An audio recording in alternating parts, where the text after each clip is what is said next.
Basketball. Ooh, that's loud. Take a log off the fire.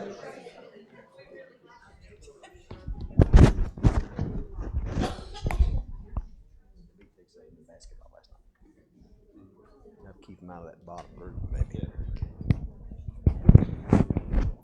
Still cranked up, dude. How's that? Down just one more notch. Everybody hear me? Still okay? Okie doke. Saw a picture of you yesterday too. Actually, I'm not going to answer that. It just, I recognized you. Yeah. How long ago was that? I think it was in the 8th grade. No. Really? 7th or 8th. You looked a lot older than that. No, it was. I thought it was like a high school picture. Well. But it was still scary, yes. Yeah. There was a lot of war wounds and stuff that caused me to look older. That one picture of Dad, I think he was 17 in that, and that was the pack that I got it out of was marked Subic Bay, Philippines, 1946. So he was just a baby in that one picture. But you could tell, of all their pictures right there, you could tell he was the one. He's like, he was having a big time. Yeah, it was about to get. Yeah, they were getting ready to go to Bible study. Oh, but I want to kind of look at some of the same things that I talked about this morning. Tell you what, let me do. There's a passage here I didn't mark. Let me find it right quick. Appreciate everybody expressing your sympathies over our loss last week. I know a lot of people, if you never had a pet that you're close to, you might not be able to identify with that, but pretty hurtful. You know, here's the thing that gets me, and I won't say anything else about it, I promise. I have run over, and it broke my heart, I had run over somebody's pet one time, and I stopped, checked on the little fella, and then I started looking for who owned him. Evidently that don't apply anymore. You just, went over a little dog on the street and just leave. That's what bothered me most. I told Cindy, funny and then kind of maybe not funny, I said, if they had just come to the door, and she said, I don't know if they want to come to the door with you like you are or not. Well, maybe not, but yeah. Well, after they heard me out in the road raging in my nightshirt, they probably would not. Yeah. Our neighbors actually saw her. Our neighbor's kid saw her out in the road in her nightgown, screaming and hollering. Because Sabrina didn't call you; she called me, and she said, "Is Cindy okay?" I said, well, no, not really. But they didn't know why you were out there in the road in your nightgown. But yeah, we got us a replacement dog, and he's a sweet little dog. But the dog we had, he was pretty destructive, but he was really active too. And him and Tucker would play a lot. And this little dog, he just kind of like lays around and says, "Feed me." So Tucker, he's trying to get him to play with him. He picks and pokes this little dog, and this little dog just, so I don't know how that's going to work out. Two completely different personalities. Let's turn with me to 1 Samuel chapter 16. How do you see yourself? Is it good to have a positive self-image? Seriously. It's like I said before, when we went to that reunion, I never saw myself as being old until until I saw a picture there. If you see a picture like I showed you this morning of me and Cindy in that engagement picture, and then you see us now, well, you can look at it and it's like, yeah, there's definitely a difference there. But if you've ever been to a reunion, or you get out your annuals or your photo albums and you look at yourself, or how about this? If you see, like I see most of y'all every week, have you ever run across somebody, a friend or a former classmate that maybe you hadn't seen in maybe 25 years? Yeah. That happened. Now, Cindy's pretty good at picking them out, but we have been places before, and people will come up and they'll be talking to me, and it's awful because they know you. They know you, but you don't know them. And it is the most uncomfortable feeling in the world, and you're like, "Hey, how you doing, bud?" And you just throw. But if she's ever, a lot of times if she's with me, I can look over at her and bell. So we see ourselves, like at the reunion, you see everybody else as old but you. But what I want us to look at now, how do you think God sees you? And let me ask you this. How does God, as far as His vision about you, what does He look at? At your heart. So how important is it for us for our heart to be clean and pure? That's what He sees. We don't, because we're concentrated so much on the outside, because we live in a physical realm, and it's difficult for us to disassociate the outside and what we see on the outside and consider beauty and what we see on the inside, because it's hard to see on the inside. Before I read this passage, how can you see on somebody's inside? How's that possible? By their yeah. You can pretty much tell what's inside. By their fruit you shall know them. But you can pretty much tell what's in somebody's heart and whether they're beautiful or not. I have tried with young people here, and for that matter, even with my own daughter, and I'm going to try to instill it in Tucker. Don't look so much on the outside. There are some qualities there, and I learned this even in high school. Young men or young women seeing or dating somebody, and maybe not on the outside the most beautiful person in the world, but there was something there.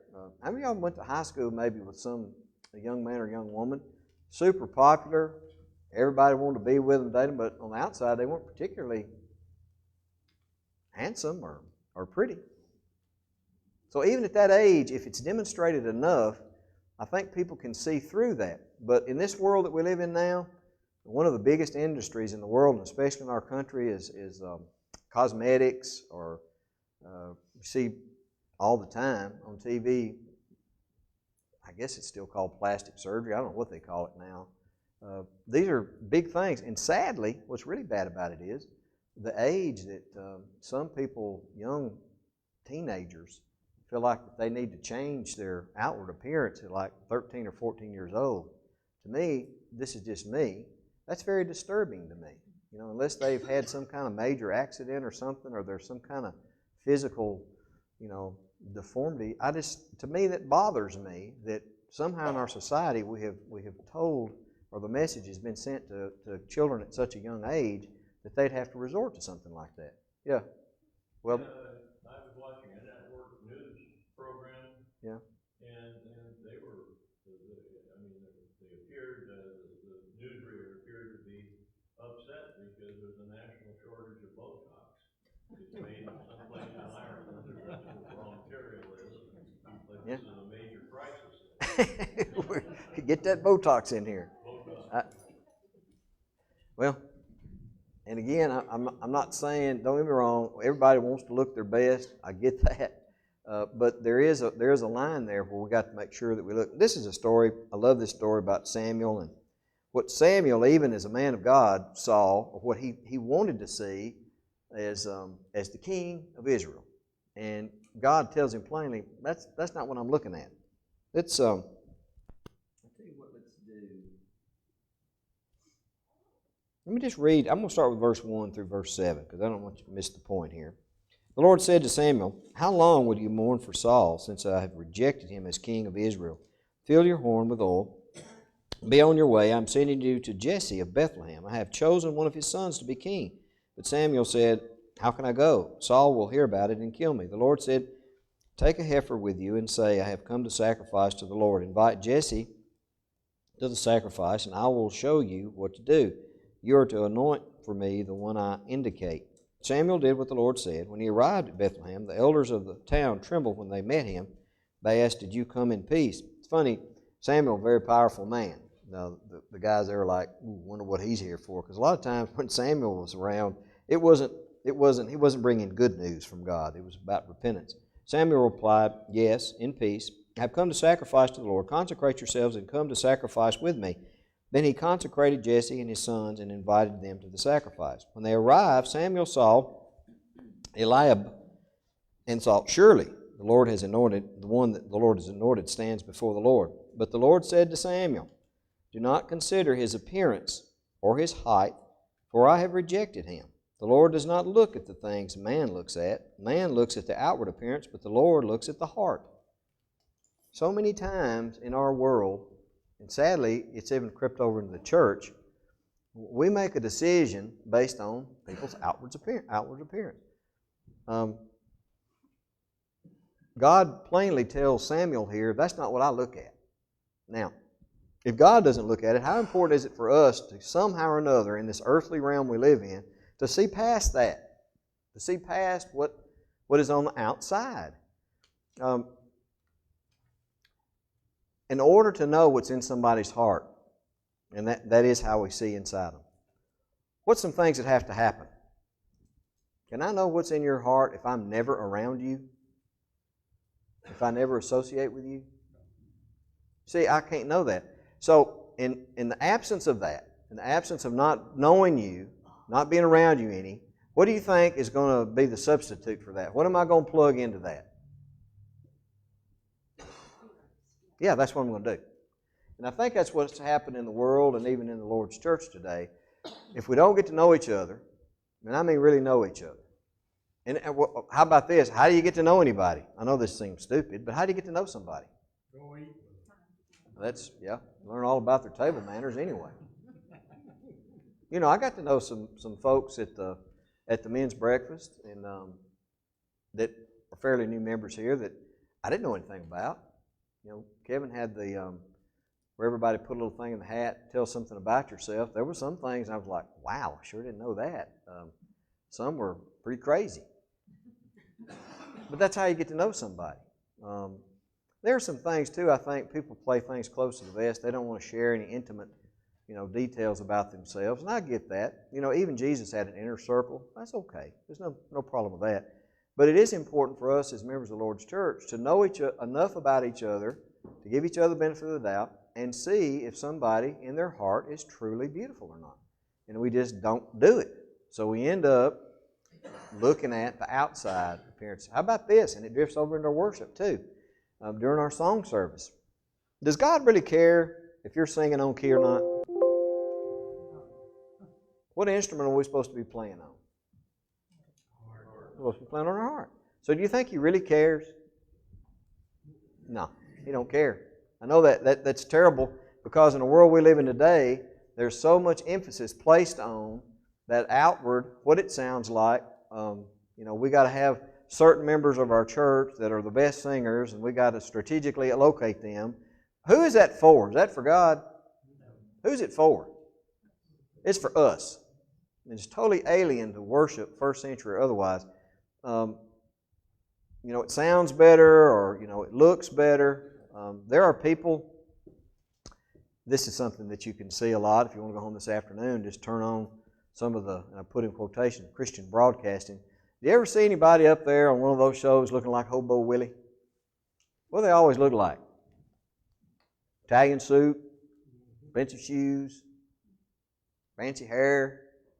So even there, in the Western culture, or our American version of Christianity, it's still, what do you see? What do you see?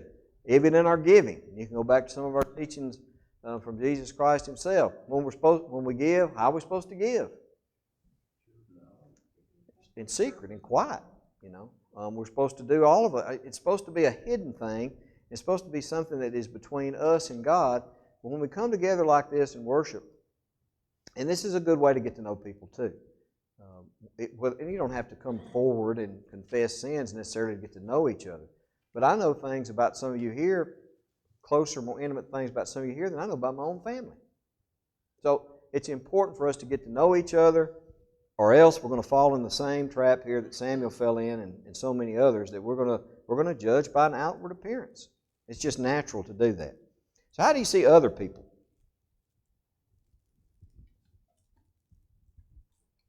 Man walks through the back door right here. Comes in here. Got a turban or whatever their headdress is on, and Middle Eastern attire, whatever, and comes in and sits down. How do you see him? Different. Wondering. What thoughts come to mind? How about somebody maybe comes in Hispanic, or maybe from Asia or Africa, wherever else. Comes in here and sits down, maybe got their whole family with them. What do you think? Remember, you don't know them, so what comes to mind? And again, go back to the lens of Jesus Christ. How does Jesus Christ see them? Yeah, they're souls. They're just a person. They're just another person just like you. If you go back, and you can read the Great Commission if you want to, Mark chapter 16 verse 15, we're supposed to go into all the what? The world, teaching all creation, or all people. This may come as a shock to y'all, but Christianity is not exclusive to North America. That's shocking. This Christian nation we live in, listen, y'all, don't buy into that to the point that you start thinking Christian nationalist thoughts, because we make up a very small percentage of the world's population. And it's pretty egotistical and arrogant to think that Jesus Christ came here and died just for us and dismissed the other 5 billion people in the world. Is there a danger in that? I hear it every day. I hear it every day. I have heard it even it's been a long time. It wasn't here at Berea. But I even heard it when mission work would come up. Well, why are we going over there? Why are we going over there to them people? We got plenty of people right here.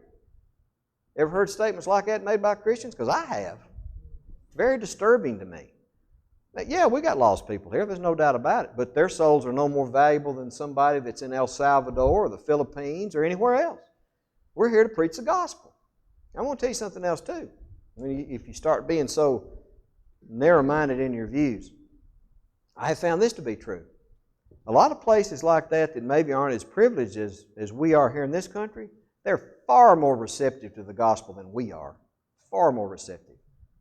If you're not real careful, you'll continue to cast your pearl before swine. They don't want to hear the message anyway. Go somewhere where they will hear it. There's nothing wrong with that.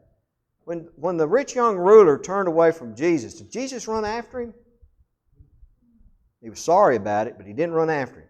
I think a lot of times because of our view of other people, we dismiss whole other nations and cultures and races and strictly stick with our own here, and we continue to go after the same people, and we do ourselves and them a disservice too. How we see other people, y'all. I'm telling you, the world influences Christians, and that bunch over there, and take a whole race of people or a whole culture and put one big label on them and stick them in a pigeonhole, and they're all the same. They're all the same. Listen, when I was growing up, and most of you are my age or older, not everybody in here, in the 60s, early 60s, and in the 70s, I, in my own family, heard just comments that were ugly about an entire race of people, or that, one of the things that, and Cindy's sister knows this person very well, was even a minister in the church for a while, that black people didn't have souls. This would have probably been maybe 1967, 68. Hadn't been that long ago. Some of you, and I can just barely remember this, the courthouse when it used to be on the square, do you remember the fountains had a black and a white fountain? Folks, this hadn't been that long ago. Now you can say out of hand, well, that's not, listen, I'm not that old, and I was around when it was happening. Now, it may be Hispanic folks. I know when we had our food delivery thing, I guess that's maybe, how long ago has that been? Mike, me and you went. Was it before Thanksgiving? Some of the families that we delivered food and stuff to were Hispanic and were tickled to death, and needed it. These are folks that, as Jesus sees it, like I said this morning, we're all lost sheep. He sees these people as souls. These are human beings. Now, you might not agree on a lot of things, but when it comes right down to who died for us, He died for everybody. If you go back to the Great Commission, which we preached for years, go into all the world, to all people, teaching these things. And if somebody in another part of the world or here or wherever else, if they obey the gospel and they're baptized for remission of their sins, what do they become instantly? They're a child of who? They're a child of God. And I don't care about the color of their skin or what language they're speaking or anything else. So how we see others is really, really important. Now let me say this. How do you want people to see you? This is pretty important too. How do you think other people see you? Is there two yous? Is there the you this morning and there's another you tomorrow? Because there's a danger there too. I've shared with y'all before, years ago, when I was a first-year apprentice, so I'm going to tell this for what few of you haven't heard this story, but I never will forget it. My first journeyman wireman, fine man, Christian man, we were all goofing around playing cards at lunch. He'd be over there reading his Bible. And I was probably 19 years old. I don't know if I turned 20 yet. But he was my journeyman. And one day it just came up. I asked him about, his spiritual life and where he worshiped. And he told me, and I told him that, I was a member of the church too. And I never will forget it. He looked right at me and said, "Really?" Because there were two me's. There were two me's. There was the one at work, and then there was the one on Sunday morning. So how people see you is really important. How important do you think it is for people in the world to see you as a Christian when you're not here? Where's the danger in not doing that? What kind of influence? Have you ever been to somebody maybe and talked to them about maybe the church or maybe even coming to worship here with us, and they throw up somebody they know that either still worships here or did worship here before in a negative light? Kind of hard to get by that. So it's important for us to be the person, and for other people to see us. How we see ourselves is important, but how other people see us is really super, super important. How we see God. Romans chapter 18, verse 20. I kind of read that this morning. And I go back in time when I was young and heard a lot of hellfire and brimstone sermons.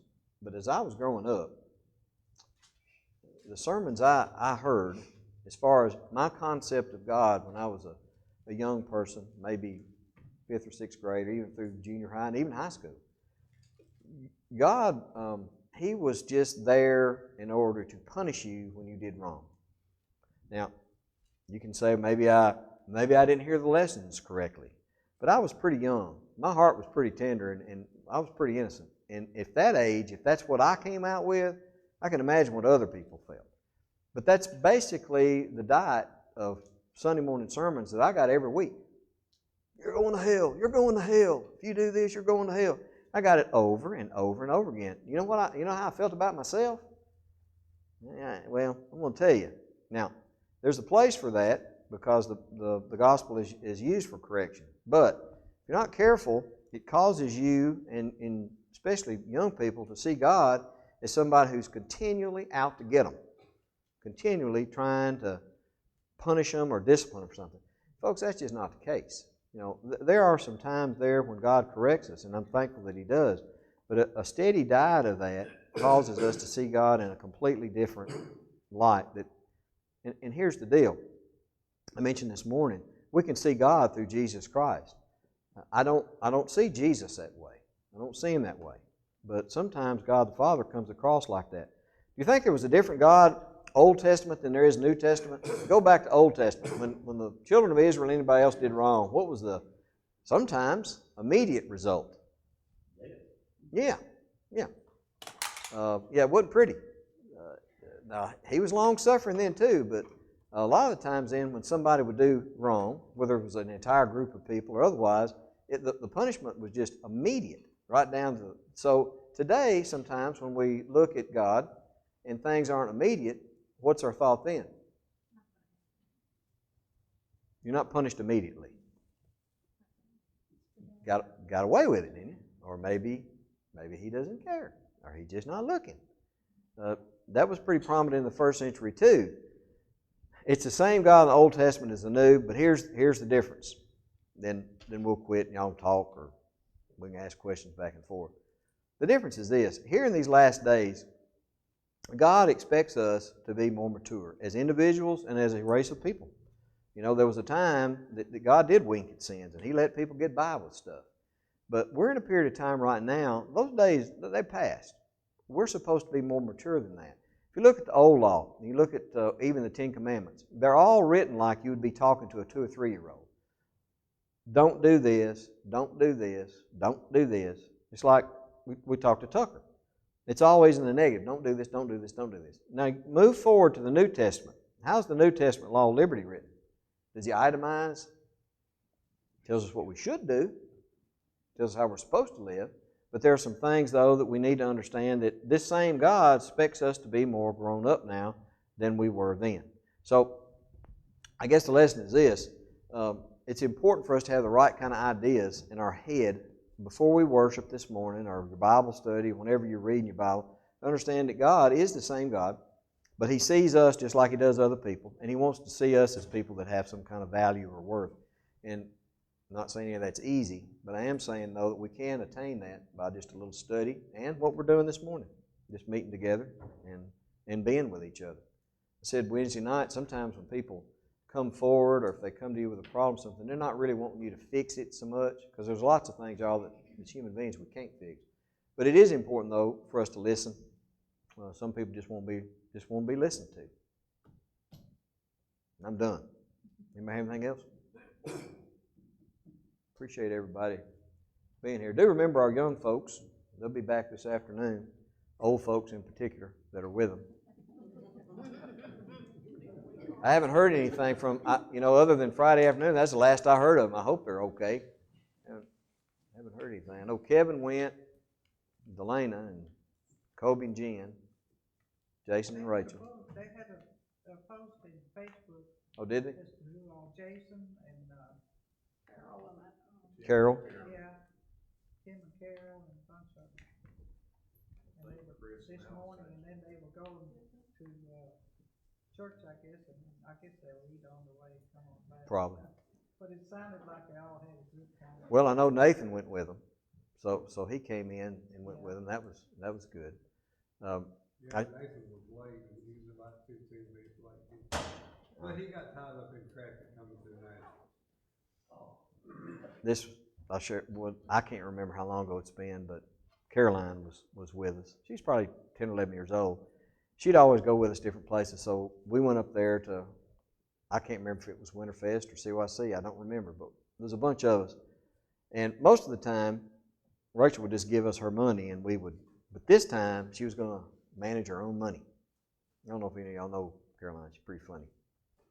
But anyway, we went out and had breakfast that morning, and she got her money out. She paid for money. Well, the bill came back. She was looking at it, and you could tell she had this frown on her face. And she came over there to Cindy. Cindy was sitting out there on the table. She said, "This is not right." She said, "Well, what's wrong with it? Let's look at it." She said, "This right here. I didn't order that."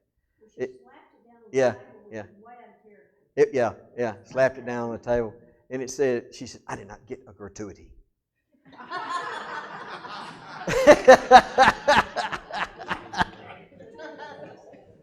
Yeah, I did not order that. That was so funny.